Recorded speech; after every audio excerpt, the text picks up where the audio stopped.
Thank you all for being here. We're going to turn it over to Joe. Hopefully you can all see the slides. Joe, are you still good at seeing the slides? Yep, I am. Thank you very much. Okay. All right, take it away.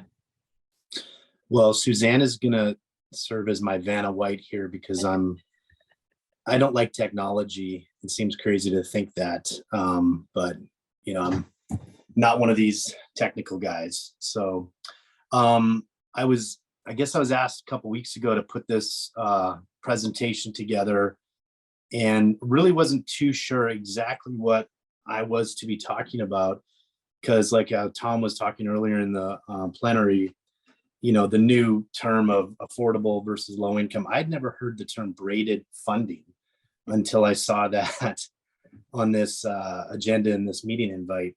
So I'm learning new terms as well in the process. So just a little background on Native American Connections. If you don't know us, we just celebrated our 50th anniversary last year. And of those 50 years, our retiring president and CEO, DeDe Yazzie Devine, had been there for 40 plus years. Somehow she started in high school is what she wants everyone to know, but she was a trailblazer then and probably still is today.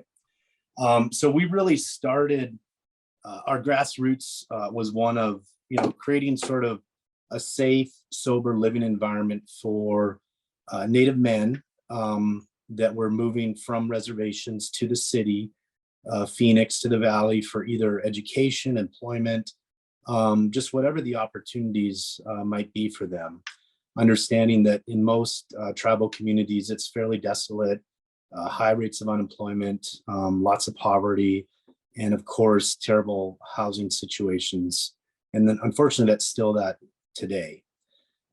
So really after the kind of the supportive housing, the halfway house living model, we branched into behavioral health and other supportive services. And actually, I think we were license number 3 with Arizona Department of Health Service on our behavioral health programs. That program and that program's still in existence today. It's a 24/7 drug and alcohol treatment center. We've actually got 2 of them, and they're centered, you know, in neighborhoods throughout the city of Phoenix, with some zoning work, of course. In the early 1990s, DeDe recognized kind of the need for affordable housing as sort of the next step in our continuum of services, because folks were going through our treatment programs and then, you know, still needing to go to a safe, sober living environment. And it seemed like affordable housing was sort of the next branch, the next step for them to go. I came shortly in early 2000s with the goal from DeDe of trying to grow our self-developed and self-managed and self-service provided affordable housing stock here in the city of Phoenix and a couple others throughout. To us, housing's always been an extension of our continuum of services. And it just so happens along the way, we've grown a lot. I think we've got 25 plus properties now in operation from a mix of all different types of housing, as well as, you know, community development, drug and alcohol treatment, whatever DeDe says, we'll figure it out. So when I put this presentation together, I assumed braided funding meant how are we leveraging all this stuff together? Because it sometimes does take a lot of different sources. So I'm going to walk through 3 or 4 projects in particular and kind of give a little bit of story and background, because sometimes the zoning, the parking, the setbacks, the neighborhood, they sort of dictate a lot of the outcomes that we can get to. And I'm sure, Suzanne, we're going to have questions. Folks can ask questions. They just talk, right? Take themselves. Okay. Or excellent. Put them in the chat too. All right. Yeah. So if there's any questions on anything, just feel free to jump in. So we'll start here. We're looking at let me just kind of verify here. We're going to get to this project here in a little bit. This is our Stepping Stone campus located at 14th Street and Walletta, just a little bit south of McDowell. Really interesting project. We're going to talk about it in a bit. That's just kind of a nice way to start off a presentation. That picture was taken from my iPhone, believe it or not. So you can do really good pictures. All right, Suzanne, if we can jump to the next one. So first we're going to talk about ULF. This is located at 2nd Avenue in Fillmore. And it was actually the site of our old outpatient clinic service building located on the northeast corner of 2nd Avenue in Fillmore. A little under an acre, roughly a 38,000 square foot lot. And we purchased this lot in 2002, not thinking, not really knowing, although DeDe will say we did know, what would happen in downtown Phoenix here over the next 20 years. It just sort of seemed as an opportunity back then to purchase some property that was close to some of our other facilities. And this just sort of worked out to eventually serve as a great affordable housing site.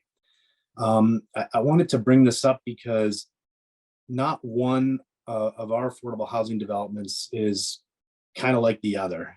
Everything is a little bit different based on the circumstances, based on the qualified allocation plan, based on some of the funding opportunities that are available, but in particular, the zoning.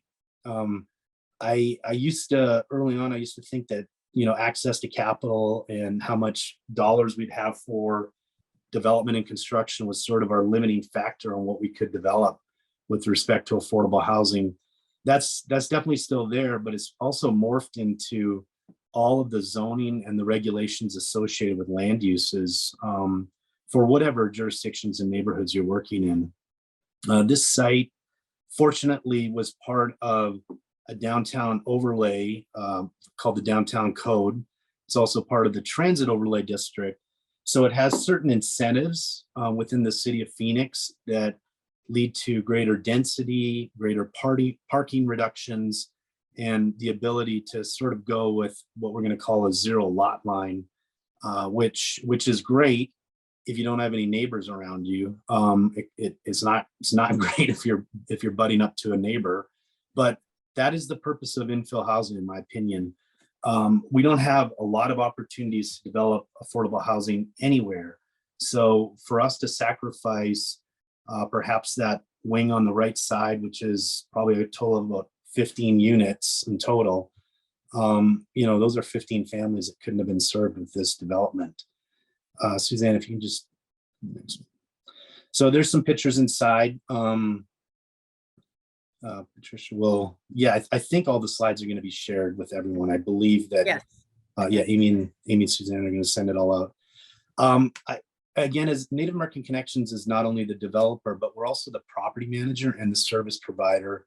So I don't know, it's just kind of easy to lease and manage a property where you would live with yourself and your family. Here's a picture to the left of mezzanine style loft unit that sits on the end on 2nd Avenue in Fillmore. So you got great views of downtown. You can sort of see everything. Very functional, a nice space.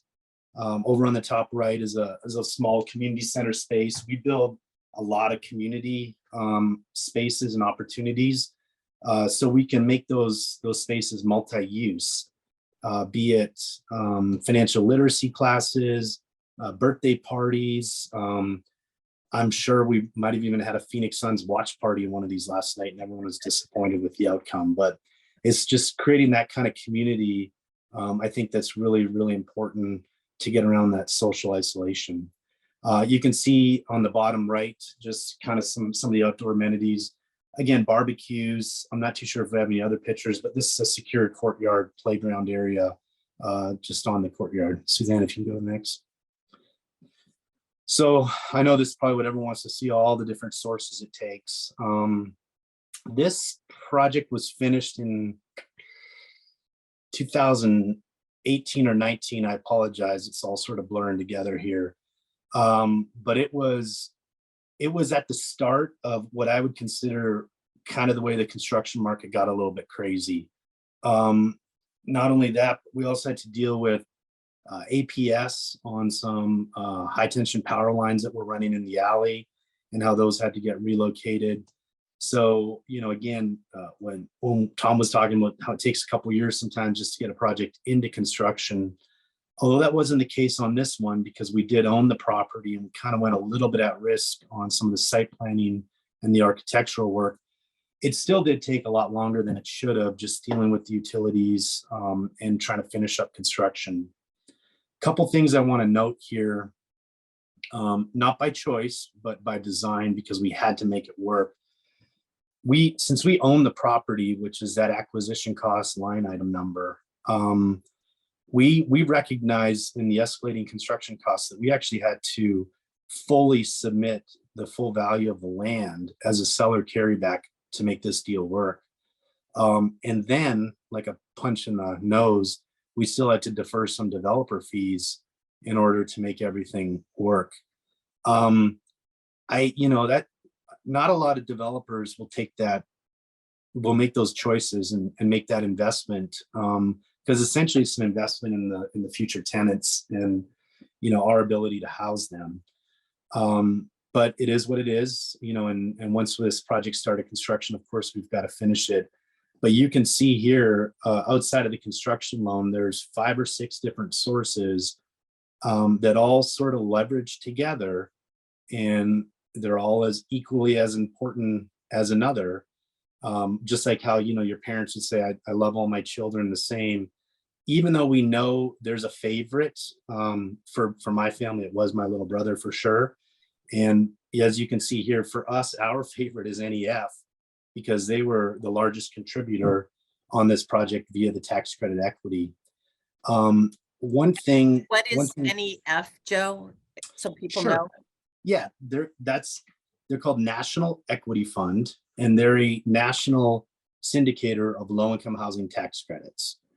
So maybe I back up a little bit and we talk a little bit about the tax credit process itself. Here in Arizona, the Arizona Department of Housing is the manager of the federal low-income housing tax credits. They allocate in accordance with a qualified allocation plan, sort of a competitive NOFA that is responsive on a year-to-year basis with the state's needs, but it lets them leverage these low-income housing tax credits to an awarded project where if they agree to have, here in Arizona now, it's 30 years of affordability. California, it's 55. When I first started doing this, it was only 15 years of affordability in Arizona. But it lets us leverage that $15.3 million into a $22 million project. And ultimately, for LISC, which Local Initiative Support Corporation, they're the permanent lender on this project. You can see from a loan to cost standpoint, they're well under 10%. So, there's not a lot of leverage, and in doing so, they're very, very secure with making this loan. What makes it work is the gap sources between everything else. In this situation, it's the city of Phoenix and their home loan program. Of course, I talked earlier about our seller carryback, how that really wasn't our first choice, but it had to be. The Federal Home Loan Bank system has, if you're not familiar with that, it's a great grant source, gap source for tax credit low-income housing projects. They administer something called the Affordable Housing Program. Each district bank, I should say, and for us, we worked with San Francisco. They provide grant funding or gap loans through member banks for affordable housing projects. So those sort of 3 gap sources came together to leverage, the tax credit equity and the LISC perm loan in order to build this project. Again, of course, in order to make everything work, we had to, defer that last portion of our developer fee. But if you can go to the next slide, Suzanne, you'll see. And I know this is kind of hard to see, and we're all going to get these in real format, so you can actually zoom in and check it all out. But we, at least as a developer, we are paid a deferred developer fee out of the available cash flow. A couple things I just wanted to point out here, and at the top you can see kind of from when we opened to where we're trending out, and we're in about year 5 right now. Again, 63 apartment units. Today, the average rent per month net of utilities is a little under $750 per unit per month. That's wonderful. Yeah. And like Tom was saying, you know, you talk about income and who that's going to serve. You know, that's probably a household 24 to 28 to $30,000 a year. So to be able to live in a very safe, secure, you know, highly amenitized area, you've got the parks, you've got lots of employment opportunities in downtown Phoenix, and you're at $750 a month. It's a good investment again by Native American Connections for putting in our land on that deal. Down on the very bottom is a couple other sort of tricky things that when putting together pro formas, development and operating pro formas, lenders, syndicators, tax credit investors, even the gap lenders, they all look to how this, how they're going to get repaid and the debt service coverage. So you can see this is very, very healthy debt service coverage ratio. It's averaging about 1.43 on these first 5 years.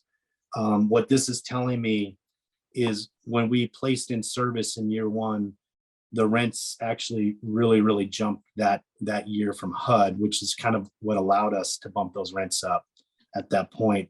Otherwise, this would be more like a 1.2, 1.25 in these years. So I don't know if there's any questions on this project, but we've got another one coming up. You want to go there, Suzanne? Sure. So this is the stepping stone project that was first kind of on our radar on the very first page.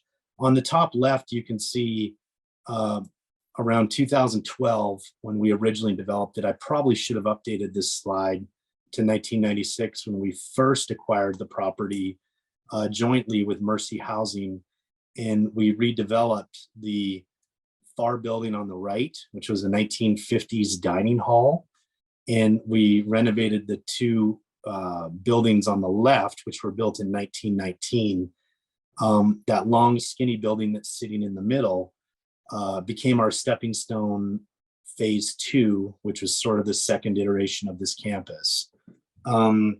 Many years ago, when this project was developed by Native American Connections and Mercy Housing, they were fortunate to receive project-based vouchers through the city of Phoenix under what was called an SRO, which is probably not a common term that people hear about anymore, but in the old days, that's how a lot of affordable housing was built. It stands for single room occupancy. It's sort of, it's a glorified hostel sort of setup where you've got a bedroom and then shared bathrooms, shared kitchen, a lot of communal shared type living. And what we were finding 2007, 8, 9, even though we had project-based vouchers, and this project targets chronically homeless individuals, there's still dignity that has to be provided. And a lot of these folks, they would come tour this campus, these buildings, and they just didn't want to live there. It just became really outdated very quickly. And so it sort of forced us at Native American Connections, and this is post Mercy Housing leaving the Arizona market at that point. So we had assumed their interest in this entire campus. So it sort of forced us to look at how can we redevelop this campus, not lose these affordable units to the continuum of care because they serve chronically homeless individuals, but make it a place that's successful. So this was really just architects doing math, which always scares me because, you know, architects doing anything always scares me. Hopefully there's no architects on here, but doing math especially. We had fortunately enough acreage here, almost 3 acres, and we had the right type of zoning on this property. In the city of Phoenix, it's called R5, and it also had RI, which is a residential infill. So it permitted a lot of exceptions for water retention, setbacks, and other density type issues. So it allowed us to sort of reimagine this 3 acres as something different. Between the two, phase 2 and phase 3, you know, we ended up with 125 units. We actually could have had a lot more, given the allowable zoning that was in place. The reason why we didn't go anymore is we were limited on the rental assistance dollars that we could get on the back end into the services. Again, we can only propose a development that's financially feasible. So for us, it did really require us to look at how we can leverage some of the operating dollars, which included HUD, PB, the project-based vouchers again through the city of Phoenix, as well as other phases and units that took advantage of the HUD Continuum of Care program that actually we work with MAG on every year. I do want to point out, again, a frustrating scenario here. We didn't park this according to code. According to code, for 125 units, we should have been at 139 parking spaces.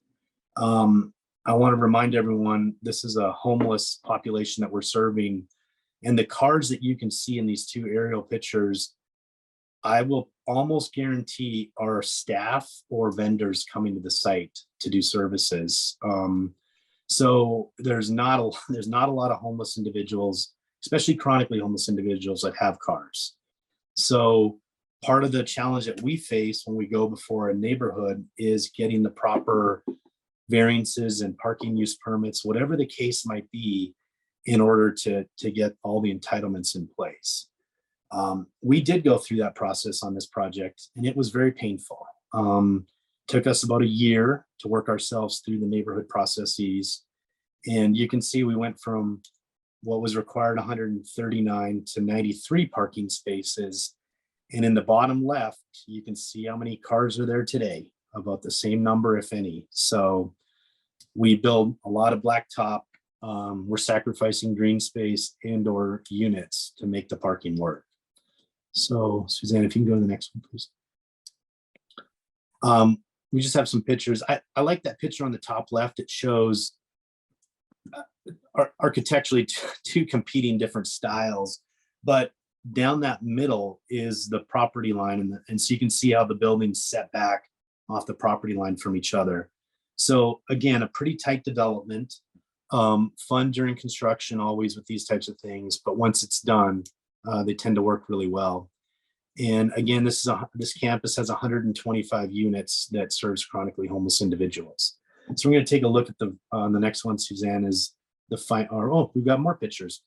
Top left and bottom right are the units for Native American Connections. With this target market serving chronically homeless individuals, we do fully furnish all of the units upon their move-in. And any new move-ins or, whatever the case might be, of course, they're going to be furnished. But we also provide all of these soft goods that you can see on the countertops and the linens and the sheets and stuff on the beds. These are folks coming from, either the shelter or off the streets or whatever the case might be. And oftentimes, they just literally have either their bicycle and or a backpack. So of course, we've just got to look at the human side of them first. What can we do to get them properly housed and get them safe and getting them comfortable living in this new environment? Opposite pictures. Oh, sorry, Suzanne, just back up there. Again, we talked about community space. This was a large facility, 125 units in total. And, we really pushed hard with the architect and the design side to create as much open space as we could, sort of in a large sort of communal. It's not communal, but it could be used as like a dining area or workshop area or even, gathering. And of course, a really large, not a commercial kitchen, but sort of a clubhouse style kitchen that gets used a ton. And if you walk through it, you'd see it stocked today with goods and foodstuffs, and you'd see activities going on here. It's actually a lot of fun. So next page. This was definitely a tough one.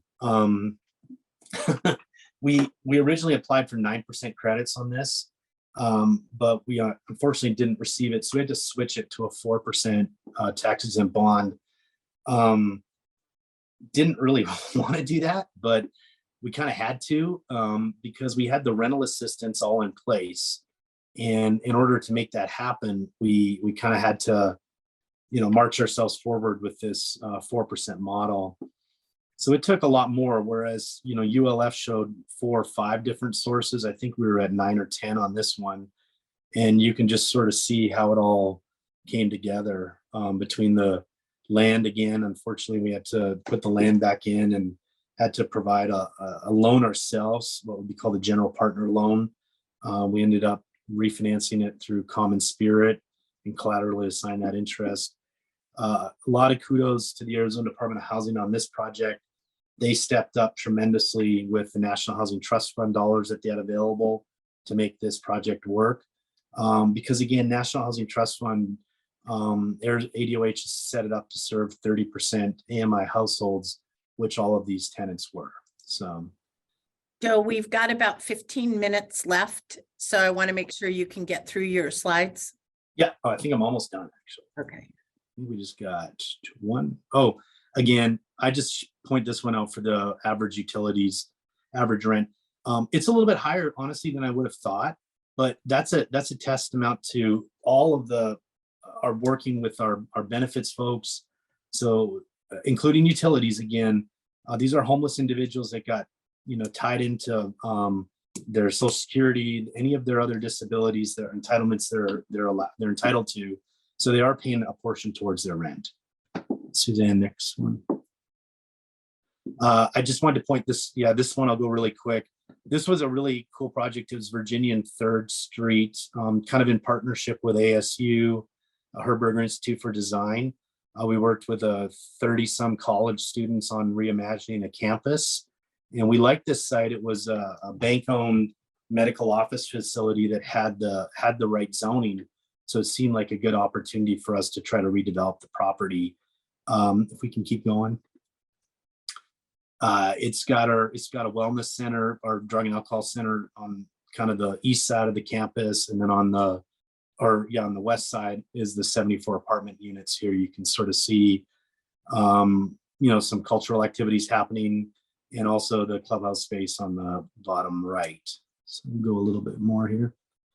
I don't want to say this was easy, but this one was kind of construction run up, and from soup to nuts, this thing took us not even 2 years to get done from submission of the tax credit application to the first tenant move-ins. I think it was about 20 months in total. Here we didn't have to do any seller carryback on the land. We almost got paid all of our developer fee. And it was relatively simple in terms of the stack that went into this. Of course, the tax credit equity anchors a lot of this stuff. And we've already kind of went over those other 3 sources between the perm loan and the city of Phoenix and the AHP loan we've received through the Federal Home Loan Bank. Haven't talked too much about the construction lender and all these. They're just kind of a short-term construction lender, very important piece. They bridge the total development cost from closing to construction completion, because the tax credit equity investor doesn't put in all their money until really the project's done and placed in service. So the construction lender plays a super important role of leveraging and sort of bridging that gap, but also keeps us on our toes for construction inspections, draw processes, date down title endorsements, reviewing change orders with contractors, making sure we've got adequate sources. They're kind of like that teacher that's annoying, but at the end of the day, you do appreciate everything they did for you. So next one. Again, it's kind of a quick pro forma. You can see here that's numbers are trending a little bit down, but it's still safe. And the rents we're in year 8, we're at $653 a month on average. This is studios 1, 2s, and 3s with washers and dryers in the units. So great little project. Do one more. This was one we just finished a couple years ago. We were 40% into construction in March 2020. When did COVID start? I can't remember. 2020. This was the opening day was the first event I had come to after, when we were finally allowed to get together again. Yeah, talk about shell shock when, all this was going down. But, prior to COVID, everything was going swimmingly. we were seeing at this point a run up of construction costs, but you know, the supply market, the labor issues, they really weren't there yet. So this one we kind of went through relatively unscathed. Just want to show this kind of campus approach. You probably noticed that through a few of our projects. It's hard to buy real estate. It's hard to buy land that's fully entitled, that kind of meets what your funding and your program objectives will be. So this was almost a 5-acre site in East Sunny Slope, right up against the mountain preserve. On the east side is a 48-bed drug and alcohol treatment center. Then on the west side, or the right side of the screen, excuse me, is 54 units of permanent supportive housing serving chronically homeless, with a very strong preference for veterans on this. This is a great campus. It's great to tour. It actually still looks like that today. It actually looks a little bit better today because everything's grown out. And we worked with APS recently on getting some solar powered canopies here throughout this parking lot that's right in front of us. You can go, Suzanne, just a little. So again, I talk a lot about the zoning stuff. You can see that really drives so much of what we can do on a site. And it's also the parking. It's amazing to me how much parking dictates the number of units that can or can't be built. This one, though, I will say, probably we wouldn't have wanted to do more than the 54 units that we built on the site, or 55 units because we have a manager's unit, because it's project-based vouchers for a majority of these units. So it's hard to find rental assistance and pair that with these new properties as they come into development operations. So we can do another one. I love this guy moving in. He's pretty excited. Sorry, I take pictures with my iPhone a lot. You can see there's enough architectural detail here that I think it looks great in the neighborhood. And the finishes that we put in the units, they're pretty hot, durable, high surface type stuff that is going to wear well. That's granite or quartz countertops. We do vinyl plank flooring. But even the windows on the doors have sensors on them because we're paying the electricity costs for these households. So it's an opportunity for some life skills training why their air conditioning isn't on in the summertime when their door's open. So I'm sure many parents would say that to their kids today. So here we can go one more. Again, like I said, it backs up to a preserve.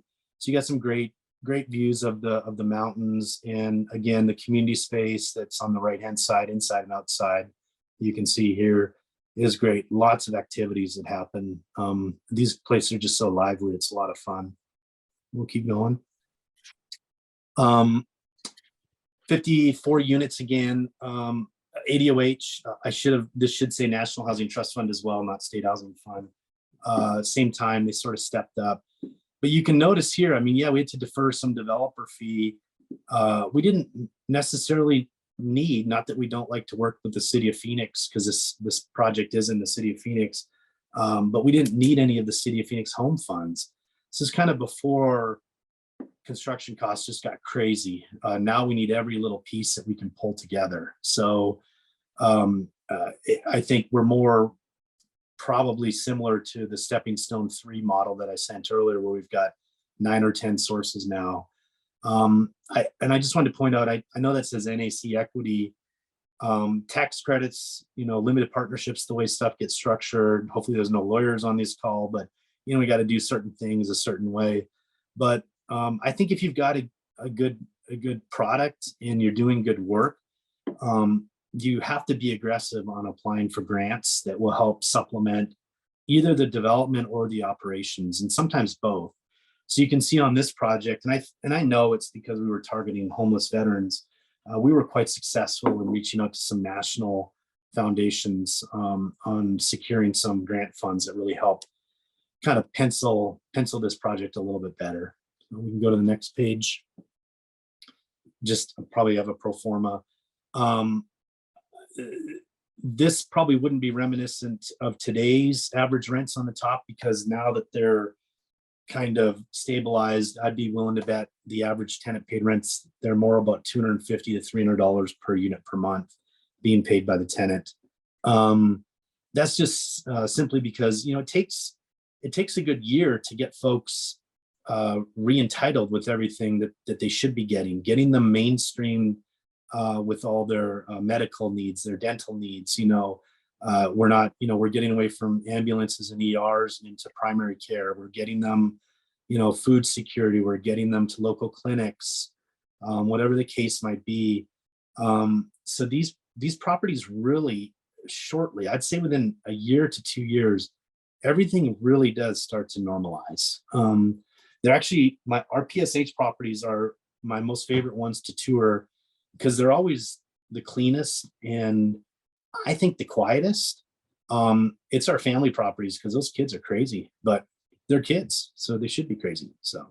And PSH is permanent supportive housing, just to make sure everybody's on the same page. So Amy asked me to do a little summary slide. I couldn't really think of anything other than just these kind of three things. I mean, patience is definitely, and we've learned that a lot over the last couple of years. And I think where I see it the most is we're all pushing our funding partners, be it, you know, ADOH or the city or tax credit investors, our construction lenders, our gap sources, you know, knocking on foundations doors or philanthropy. And we all believe that we have the most important and the best project that needs to get funded. But everyone's is that way, frankly. We need it all. So it's just trying to be as communicative as you can with your funding partners, and letting them know about your deadlines and how important they are and why they need to be kept.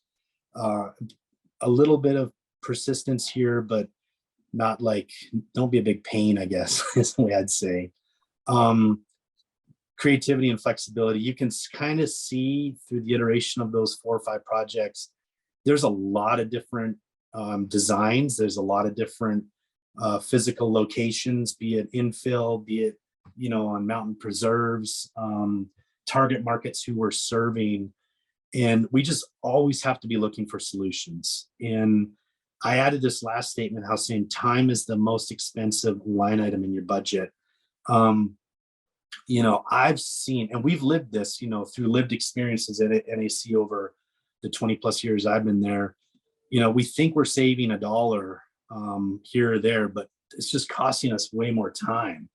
So we've just got to push. You got to keep the pedal to the metal, and you just be aware of these deadlines, especially in the tax credit world, because that's a cliff. If you don't pass it, you're done, and you're going to lose all those other sources.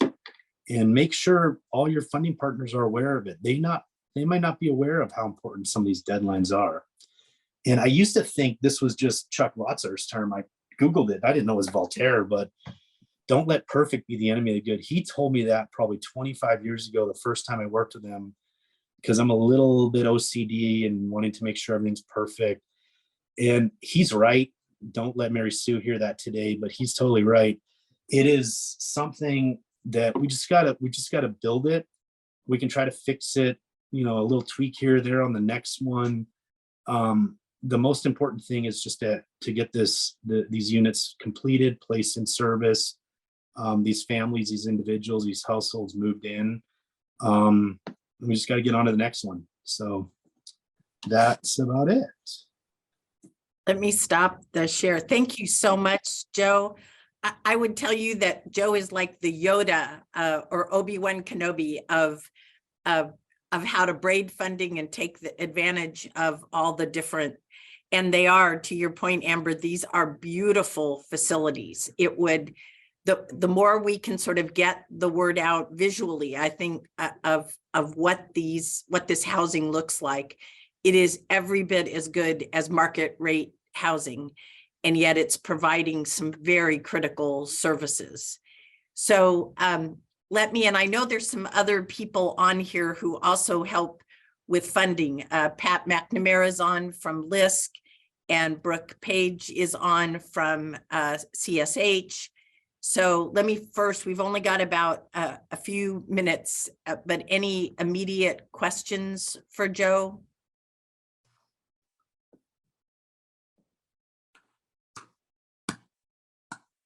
think one of the things while you're thinking about your questions would be what is critical is we helped through with CSH and a number of the funders who are, some of which are here.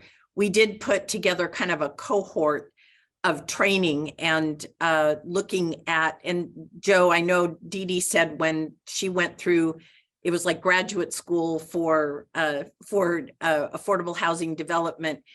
We've talked a lot about how do we create these cohorts of learning. So if your organization wants to partner with others, you don't have to go it alone. And I think that's what I would say is the incredible message is there are some incredibly talented nonprofit and for-profit developers in Arizona that know how to do workforce housing as well as permanent supportive housing. We just need to bring people together to talk through how would that design look. And I know Joe's been working, for example, with Mesa School District to say how would a parcel look, what would a development for workforce housing look like on a elementary school campus. And so we're getting creative about land use and siting and co-location of services in order to reduce both the time, the zoning issues, and the cost. So I think that's where you can, in addition to braiding funding, the co-location of services can reduce some of the headaches that Joe was talking about as far as getting through zoning and dealing with potential community opposition. Questions? We've got 1 minute. All right, what will happen is we will break back into the one group, and then we'll start over again. Hopefully this was helpful. We will have the information, the recording, as well as the slides on the Vitalist website, so able to take advantage of that.